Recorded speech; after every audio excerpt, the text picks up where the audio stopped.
পেশাগত দায়িত্ব পালন করতে গিয়ে ফের একবার গণতন্ত্রের চতুর্থ স্তম্ভ হিসেবে কাজ করার অপরাধে এক সাংবাদিকের বাড়িতে বাইক বাহিনীর আক্রমণের চেষ্টা করা হয়।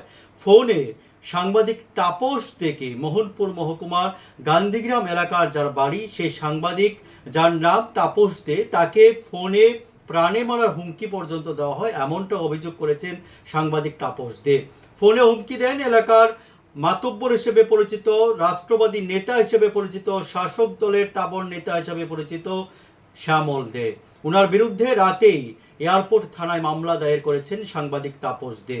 এয়ারপোর্ট থানার ওসি আশ্বস্ত করেছেন ঘটনা সুষ্ঠু তদন্ত করবেন এবং অপরাধীকে কড়া শাস্তি প্রদান করবেন। এ বিষয় নিয়ে পুলিশের যিনি আধিকারিক রয়েছেন থানার ওসি এবং সাংবাদিক তাপস দে সংবাদ মাধ্যমের মুখোমুখি হয়ে কি বলছেন শুনে নেওয়া যাক। আমি আজকে থানাতে আসার উদ্দেশ্য হলো, কিছুদিন আগে আমি একটা নিউজ করলাম ওই গান্ধীগ্রাম হসপিটালে। আচ্ছা। ওইখানে অসুস্থ একজন মহিলার মাকে ধাক্কা দিয়ে ফেলে দিয়েছিল। তার জন্য আমি পরের দিন গিয়ে একটা নিউজ করলাম যে ওনারে মানে কী কারণে ওনাকে মানে ধাক্কা দিয়ে ফেলে দিল এবং ও কেন মারধর করলো।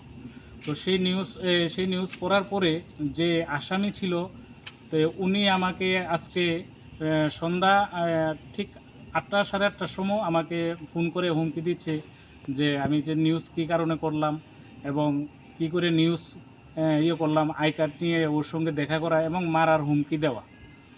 এরকম করে আমার আজকে বেশ কয়েকবার মানে 7 থেকে 8 বার আমাকে ফোন করে এরকম হুমকি দিয়েছে এবং আমার বাড়ির সামনেও ওরা এসেছে বাইক নিয়ে। ওরা আমাকে বলেছে এবং শব্দও পেয়েছি ওরা যেন এসেছে। তো তার জন্য আজকে আমি থানাতে এসে আজকে শ্যামলদের নামে আজকে আমি এফআইআর করেছি। শ্যামল দে আমাকে ফোন করেছিল আমার মোবাইলে এবং ওর নিউজটা কেন করলাম এবং কী ওতে নিউজ করলাম, কে পারমিশন দিয়েছে আমাকে, মানে এরকম নানা রকম আমাকে হুমকি দিয়েছে সন্ধ্যার সময়। প্রায় 10-12টা বাইক নিয়ে উনি এসেছে। উনি প্রথমে ছিল, কারণ আমি জাইকার প্রত্যেক দিন জাইকার যে ফরেস্টারের যে রুটটা আছে ওইখানে আমি সন্ধ্যার সময় হাঁটি। তো আমি ওইখানে জাইকার গেটের থেকেই আমি ওদেরকে দেখতে পেয়েছি যে আমার বাড়িতে ওরা যাচ্ছে।